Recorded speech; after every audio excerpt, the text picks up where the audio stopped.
It is great to be here. Thanks everybody for coming out and for your interest in living compassionately, living in a healthy way, living in a way that doesn't cause unnecessary harm to other animals. You know, one of the things that I often ask is, if we can live well without causing unnecessary harm, why wouldn't we? And I think most people get that. Most people get that across the political spectrum, across most cultural mindsets. If we can live well without causing unnecessary harm, why wouldn't we? So I'm going to show a couple of media clips. I've done some interviews. The first one was during the last season when Jon Stewart hosted The Daily Show. And thankfully that went well. I was actually, as you can imagine, nervous gonna go on to The Daily Show with Jon Stewart.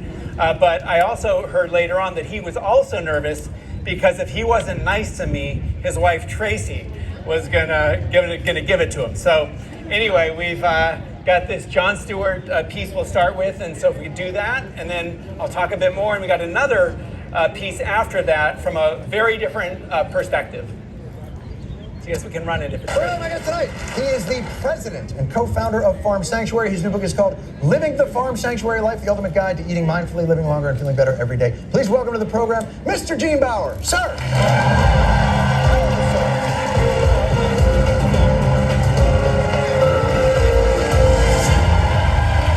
Thank you for being here. Thank you. Thank you. I'm delighted to see you here. You guys do incredible work. But before we get into the whole thing on Living the Farm Sanctuary Life, the book, explain just very briefly, what is Farm Sanctuary? Farm Sanctuary is an organization that works to protect farm animals from the cruelty of factory farming. Mm-hmm. We operate sanctuaries where the animals get to live out their lives. And these are animals that have literally been thrown in trash cans or on piles of dead animals. And so we just take care of them. They're our friends, not our food. And we encourage people just to think about the way we live and eat and to make more mindful choices. It's harder to eat meat when you know the animal's name. So I have found. So true, yeah. Because I am, look, on the one side, this eating mindfully and vegan seems to be the solution to nutrition, to health, to global warming. Yes, absolutely. On the other side, corned beef. Well, there's habits. How do we bridge that gap? Well, there are now meatless meats that can taste a lot like corned beef. And yeah, they can. All right. Yeah, and they're getting better every year. And it's getting easier and easier than it's ever been. And there are actually companies that have been set up to create plant-based meats that have a very similar mouthfeel, a similar texture and taste.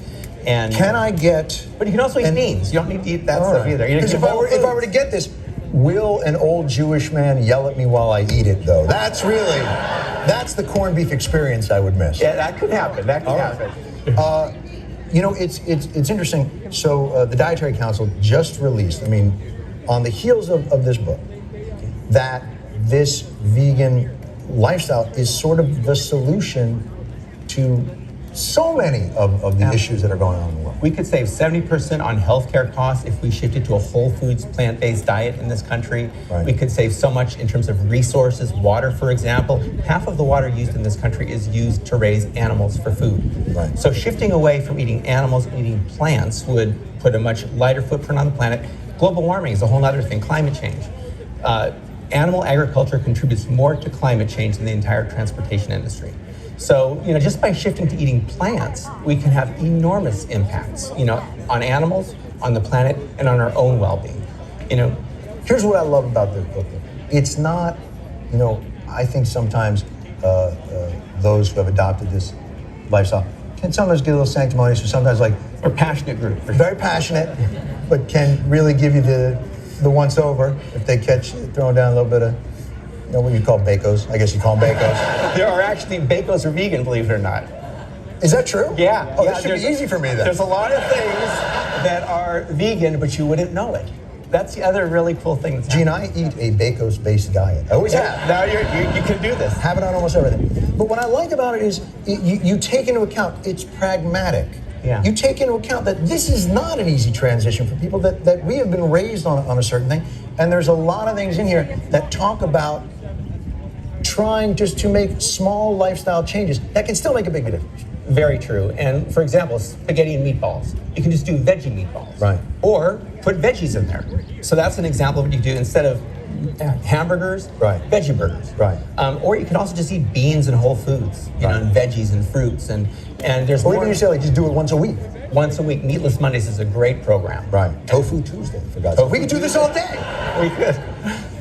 What is the difficulty of this? Because you have the moral argument that sort of this idea that these animals, we don't understand they're individuals. They are, and they have emotional lives. They have relationships, and they want to live just like we do. They're not different than cats and dogs in terms of their desire to be friends with us. And at Farm Sanctuary, and I think you've started experiencing this too, with animals, they get to know you and they start following you around. And we have turkeys at the farm who just love human companionship. Right. And that's something most people don't understand or recognize. And unfortunately, when these animals are being mistreated on factory farms and when we're eating them, there's sort of an emotional desire not to think about them. But so you have all these arguments. Do you feel the tide changing? It seems like it's changing. In a huge way. There's more awareness now than there's ever been before. People recognize that the way we've been eating this country is really problematic. Mm-hmm. People are suffering from heart disease, cancer. People are recognizing that climate change is a major issue we need to look at. And we can make one choice to eat plant foods instead of animal foods, and it will have an impact. And it's something everybody can do. There's a lot of things in this world we don't have a lot of control over, but what we decide to eat, each of us every day has a choice to make. And that's maybe the one thing that's difficult for people is it would seem overwhelming. Like, do you have to cook? You know, the one thing that we've been able to do in this society is make things convenient.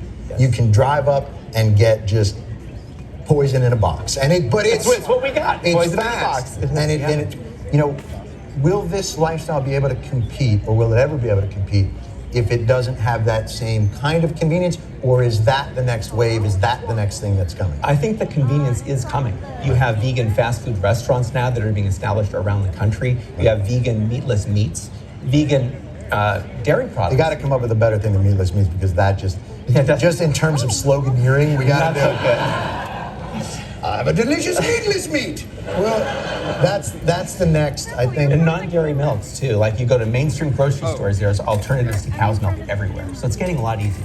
Yeah, I'm a lactate man. I don't know what they can do for that. But have I shared too much already with the audience? Is that? It's really a terrific book. It lays it out so simply and incredibly, and then tons of great recipes. I really appreciate it. You guys are doing phenomenal work at Farm Sanctuary, and this book is great as well. So get it! Living the Farm Sanctuary life.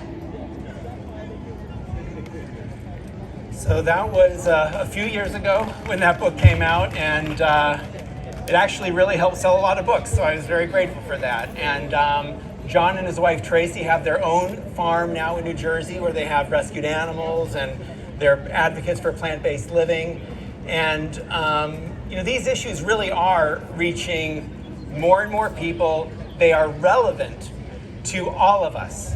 And when Farm Sanctuary started back in 1986, we were investigating factory farms, documenting conditions, trying to encourage people to think about animals and to make choices based on compassion and humanity and to not cause unnecessary harm.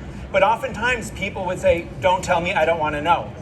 Because it was easier to continue with old habits until the heart attack comes. And then that gets your attention. So these issues are relevant to many people for health reasons, for ecological reasons, and also I think increasingly for ethical reasons. And when we realize that we can live well, and in fact live better without killing other animals,